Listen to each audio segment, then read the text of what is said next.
treat myself. Hello. Hello. 2:20. That's right. I was just telling the pre-show that I treat myself to a milkshake. Man, for that, what you will. And shake. What was I going to say? I need something before all that.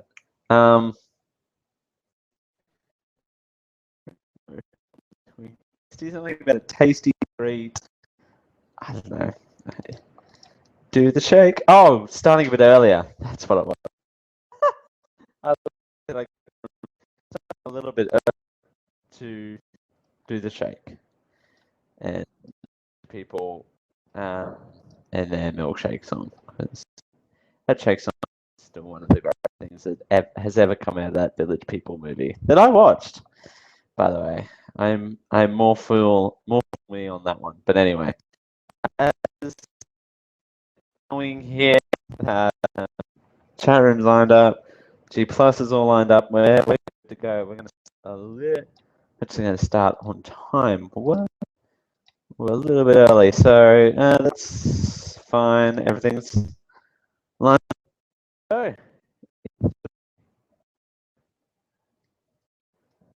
Two. Let's set that up. See. And the archive is going, and we're going to start in the 1, the 2. Oh, down. That's a count. You know what? We're doing that. We're counting up. We're doing something different. We're going to start in la 1, la 2, la 3.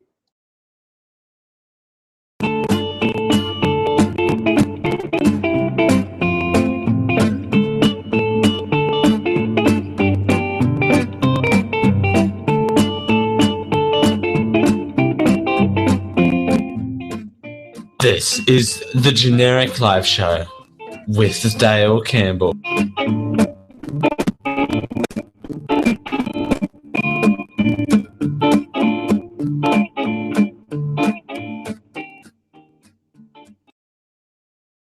That's right. Welcome. This is the Generic Live Show 22 for 22 July 2015. I timed that perfectly. I'm Dale Campbell with your weekly dose of genericness from around Australia and the world. That's right. I sincerely apologize for last week. We went week, as you may notice. So we are going to up for it next week. We're going to be doing 2 double in a row to make up for that missed show. I'm not going to call it a show or anything. We're just going to do a double show next week. I was going to do a Friday show, but kind of things got a little hectic here on Friday.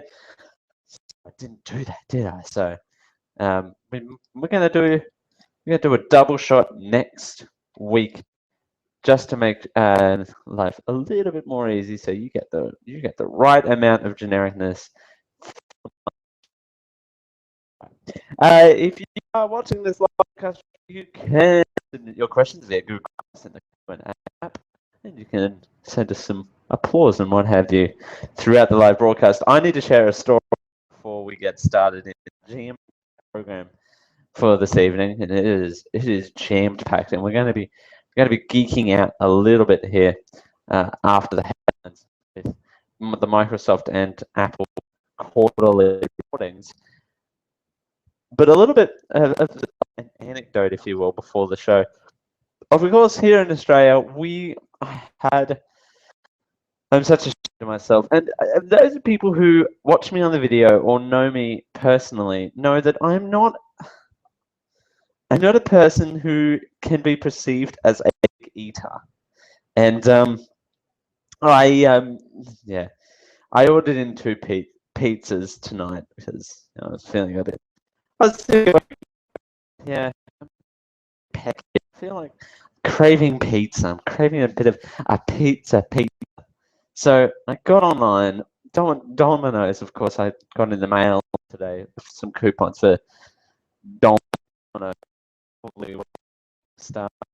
But Domino's have this thing here down under now where you can actually track the driver, so you can tell where the driver is at all times, which is kind of nifty. So I'm like, oh, I know when to exam because I was up to do a bit of work, doing prep stuff before I start tonight, and so yeah, I ordered 2 pieces in garlic bread, which I haven't touched, by the way, and there is now 5 pieces of pizza left out of the 2 pizzas that I ordered in. I've eaten so much pizza. That's a pizza, almost a pizza and a half to one person. I feel so disgusted. But the person phoned me up and couldn't find the unit, so I had to go outside. And how was the online experience? You know, they've gotten a lot better since the last time I had to order it. Plus, the tracking features are pretty nifty. But of course, I'm here. I'm in my element. Nude or anything like that. I don't want to be too crass on this family-friendly show. But of course, I've worked out today and I hurt myself a little bit.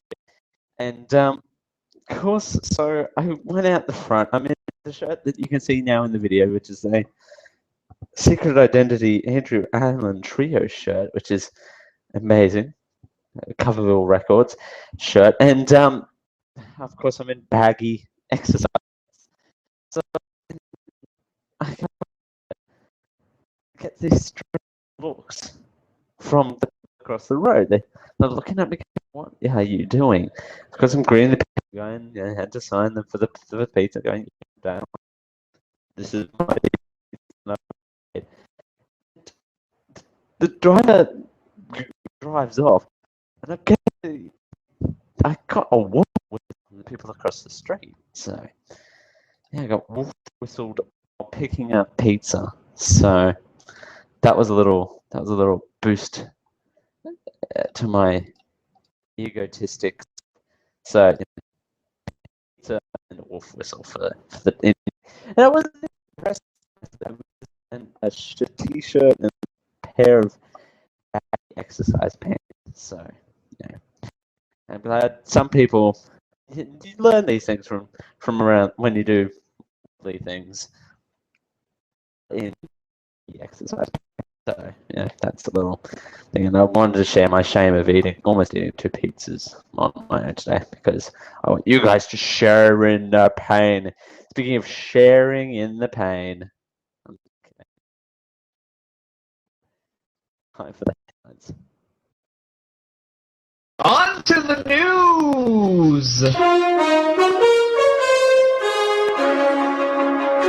That's right, it's on to the news. Microsoft's earnings for the fourth quarter are in.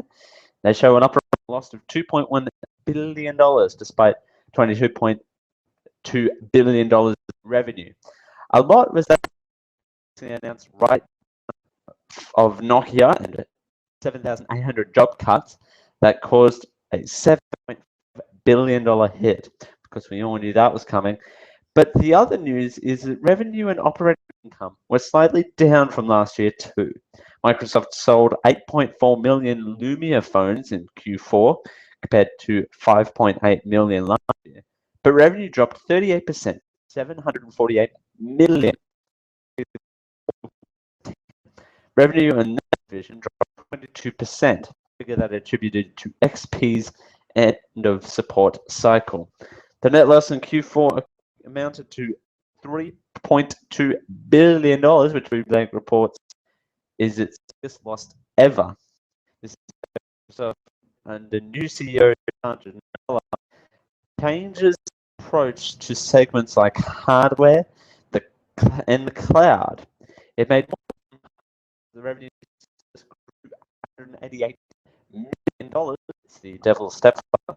Xbox claimed 27% gain with 1.4 million consoles sold. That is an Xbox One and 360 combined, in comparison to $1.1 million in the year. And we're going to talk more later on in the discussion about this and the following story. What are new statements for Microsoft? We're going to look at what Microsoft has in the next financial year.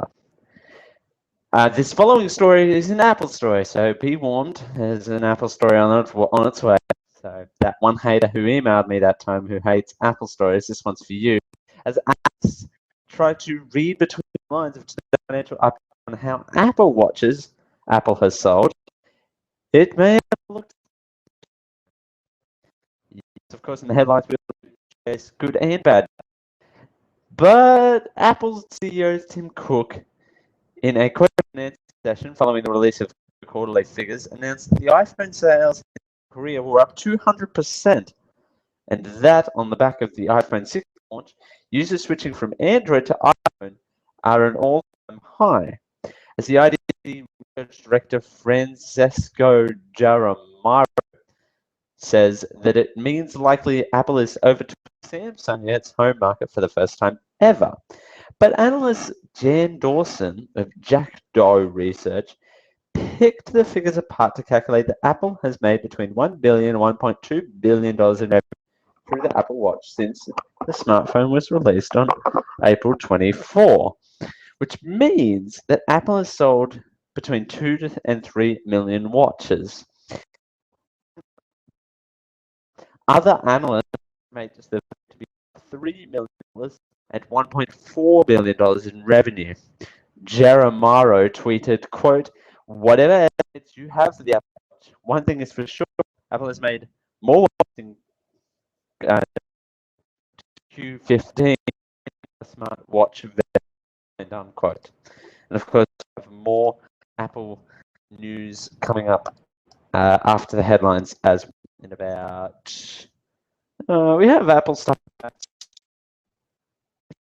minutes. Unlike Australian laws, sorry, I skipped a story. Changing paces a little, security and motoring experts have warned drivers of Jeep Cherokee to install a software update after hackers used a flaw in the car's information to force the road. Why a story by Andy Greenberg, which details how white hat hackers, they're the good guys, were able to demonstrate and expose a flaw in the car's infotainment system to take control of the vehicle while driving it at 100 miles per hour. The Wired Journal worked with security expert Charlie Miller and Chris Valsek, who installed a malicious code into the car's computer system after finding a backdoor in the Uconnect information. The first time the hackers turned up the stereotypical Greenberg with sound, they blasted him with cold air through the air conditioner. It's a little scary. Then they took over the car's transmission and brakes, which that's also scary. Miller and Valasek alerted Chrysler, the makers of Jeep, to the flaw, and a security update was issued in America last week, although the driver has to install a patch with a USB drive. But as a number of comments saying that the security flaw is not impacting vehicles in Australia.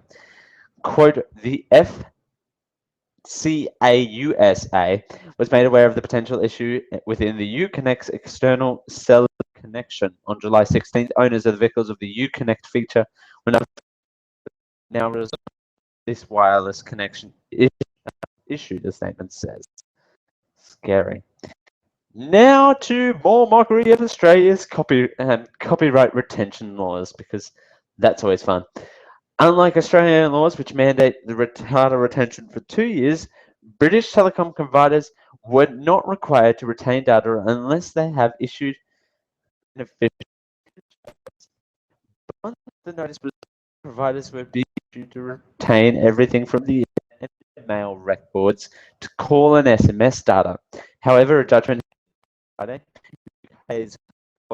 one of the regional courts, ruled the same convention's European law must be disapplied in the UK by March 2016.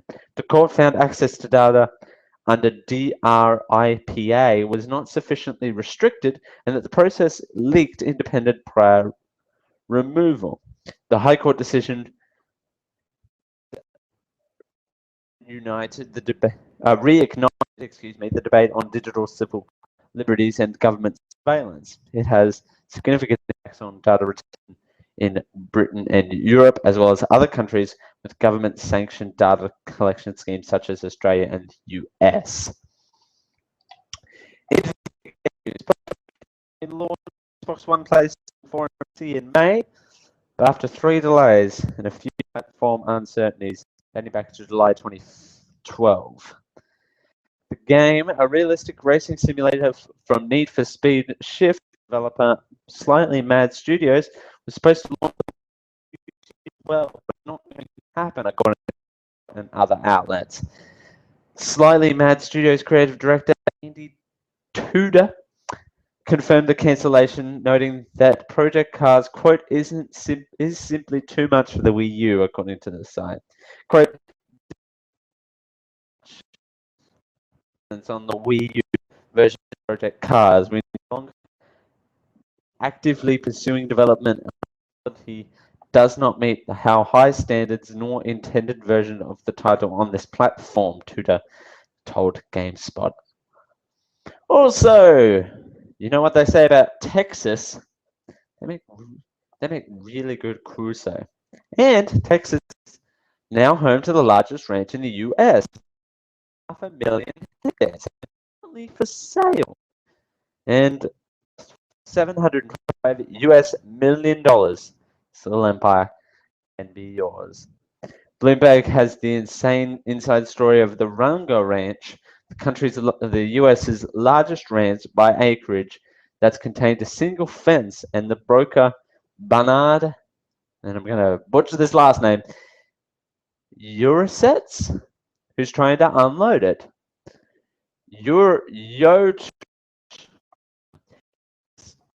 One of two brokers in similar task of selling the Rango Ranch and everything attached to it, from 29 tractors to the cut rock polo barn to 8 bottles of Old Taylor bourbon embedded in the hunting lodge at 510,227 hectares or 110 miles. US dimensions. The Wagga sprawls over 6 countries and it's bigger.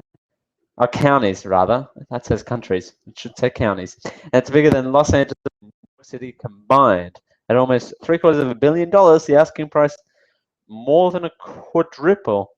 The biggest publicly known sum fetched by a U.S. ranch is $175 million for a Colorado spread in 2007. It also has 4 lakes and a mill field. That sounds like that would be amazing. That would be, you couldn't really, I could live on that. I could,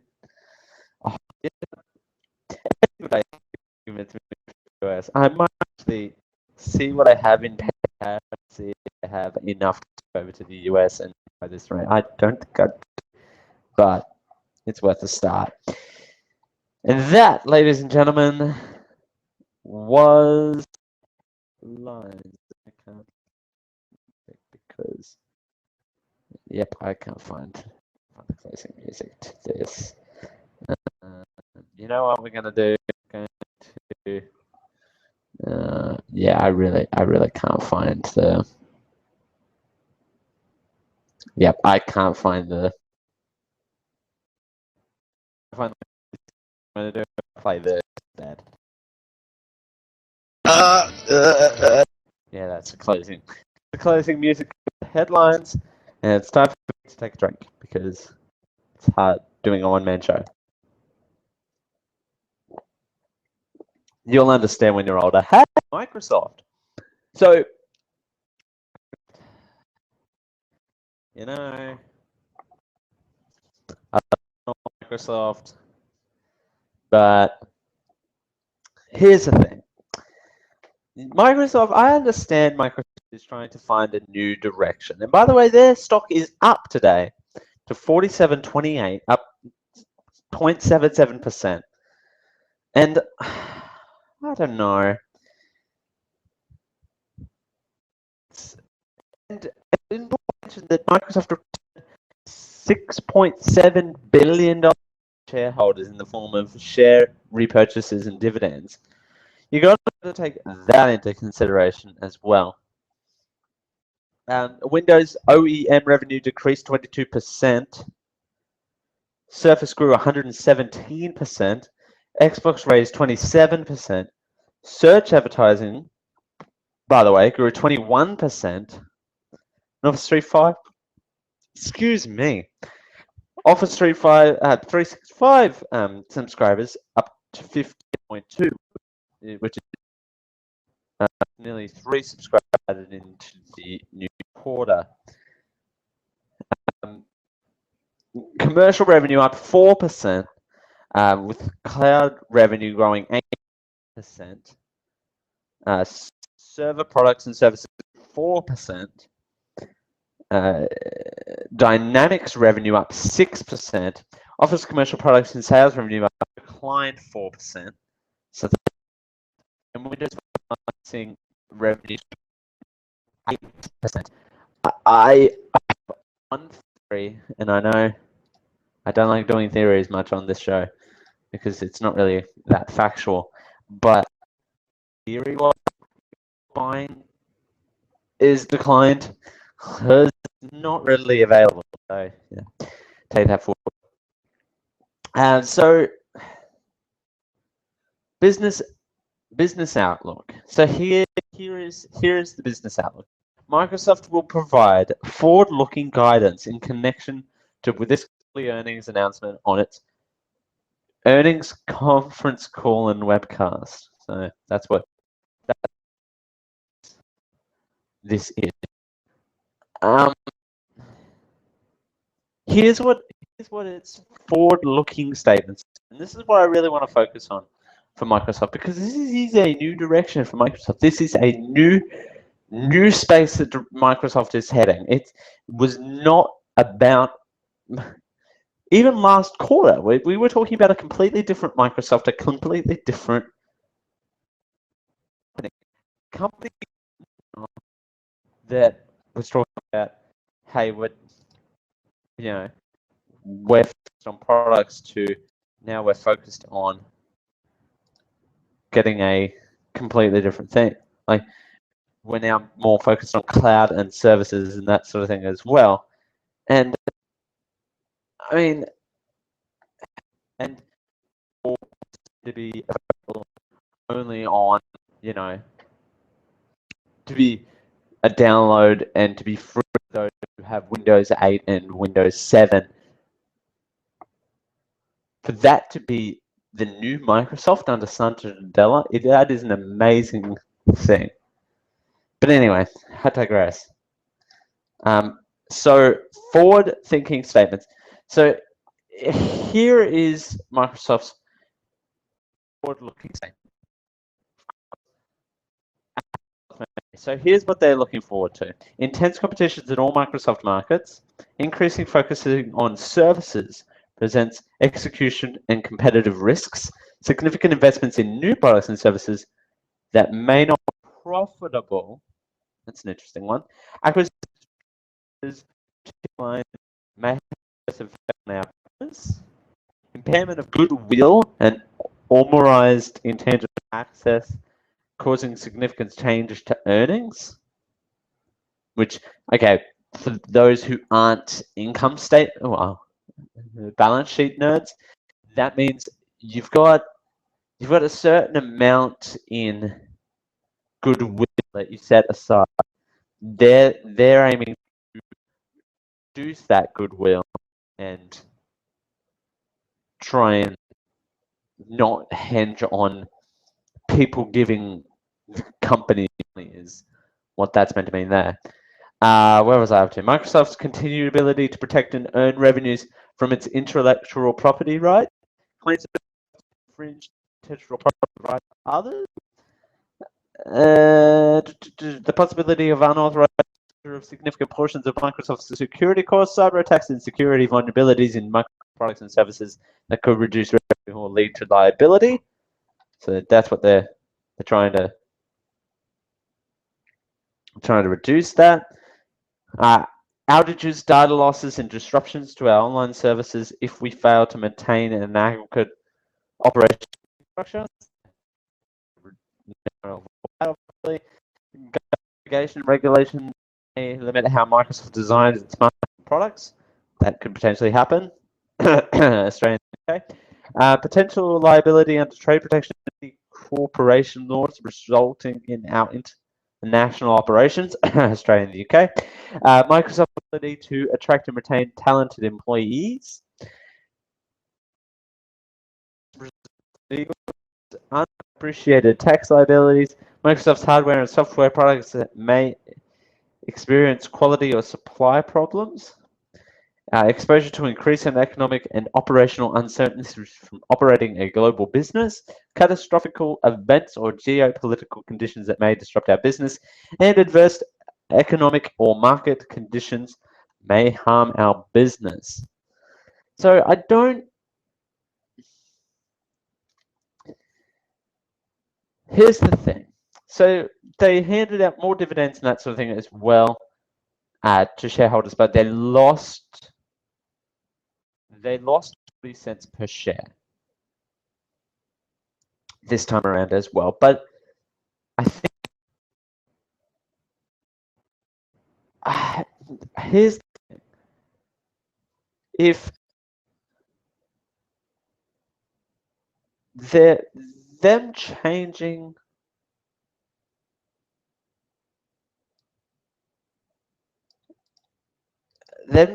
the kind of direction of Microsoft as a whole is more services kind of outlook will kind of be more beneficial to them. It's the thing though, like I like where they're going with all this cloud business and changing their direction. I'm a massive support of goodwill reduction because goodwill is a liability. And if you reduce a liability, I don't know what that noise was. I will clip that out though and use it as a text tone. But I mean, goodwill is a liability, and you got to reduce the liabilities at all costs because reducing liabilities means you get more profit. You look at the accounting for correctly.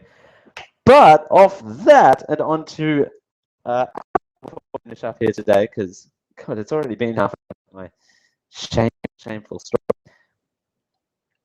So Tim Corbett his orders announced his quarterly orders.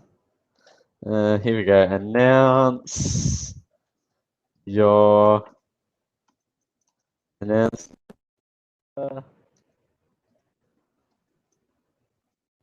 orders.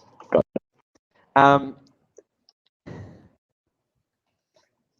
it. He announced his quarterly orders and says we did a lot about the things as well. Generated 49.6% in revenue, right?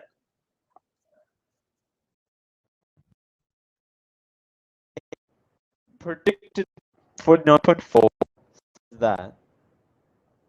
So they've earned more, but excuse me, than predicted. But look at this, right? So Apple said that it's 7.5 iPhones in the June quarter, up 35. However, it was at 49.4 they predicted. The iPhone accounted for 63% of Apple total kind of revenue. So, and then you got the Apple Watch as well, which is not great. A whole Apple with products, of course, and you've got the phone making up what 60. where was it? 63% of it's all. Apple, you kind of want your new product to do better in the cluster of minority of sales, you would think. And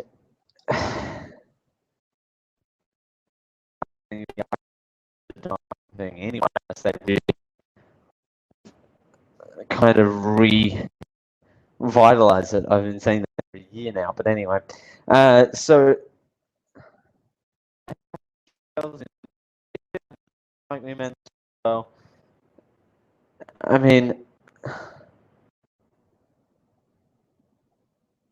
they had a weaker in September, but they kind of bounced back now. So Apple performed well. I mean,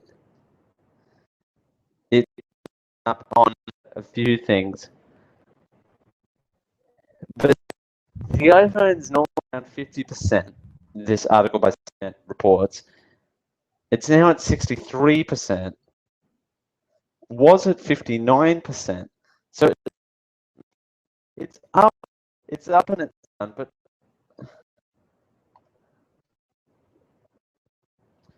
Apple Watch needs to become more, I think, for it to really have more of an impact, because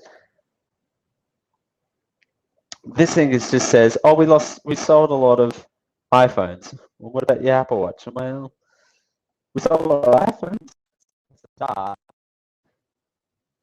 That's really a start. So as you scroll down in this article, we got a couple of minutes here. So they've sold 2.79 April. Analysts said that they should have shipped, so they are predicted to ship 15.4 million, giving the company 4.8% of the global watch market. Apple, they believe, analysts reckon they believe they should sell 30 million more in the year, 12 months after its launch. Here's the thing. They didn't really detail Apple Watch sales with other products, which also iPads, which grew 49% the previous year. Of course, because you've included another line of products. They're in terms. Sorry, here's the thing. Other products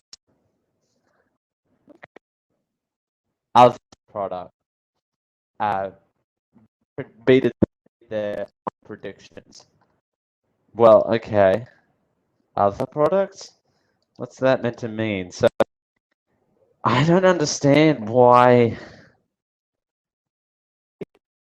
the Apple Watch numbers I don't understand why they're so secretive with the Apple Watch numbers. It doesn't make sense. So Apple Watch just still remains as Apple thinks that it's still distributing the other lumpy. It's just weird to me. So there's still a bit. Oh, I think nothing. There's nothing. There's nothing to see here yet. We sold a lot of iPhones, so Apple didn't really say much apart from we sold a lot of phones and watches are still classified as other products. So it's kind of a meh quarter for Apple. So despite what had happened in the quarter, still a mediocre response from Apple. And on that note, to get out of here, we are running a little bit long. It's 10:32. We are running a tad bit long, but that's all right. So we had a big packed show anyway.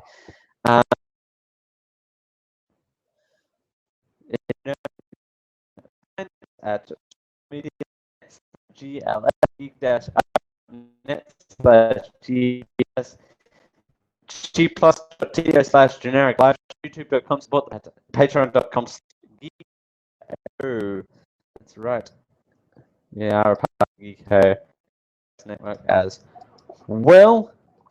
So that's going to do it for this show. Next week, we're doing a double shot.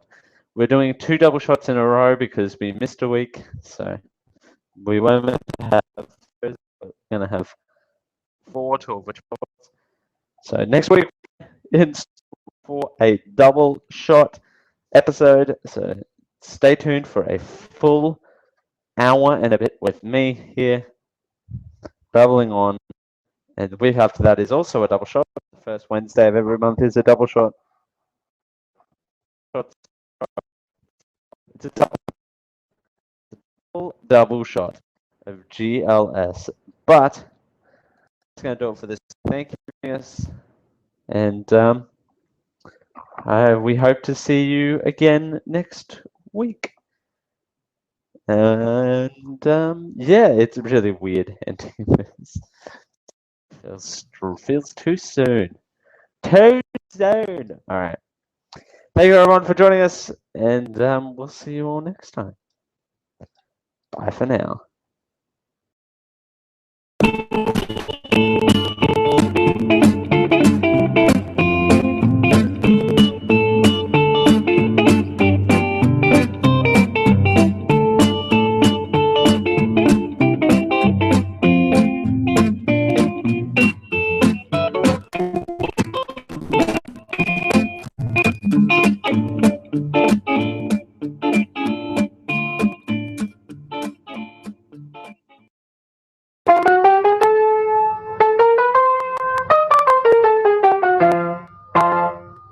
You're listening to a program of the Chef Wonder Media Network. For this and other shows, visit chefwondermedia.net.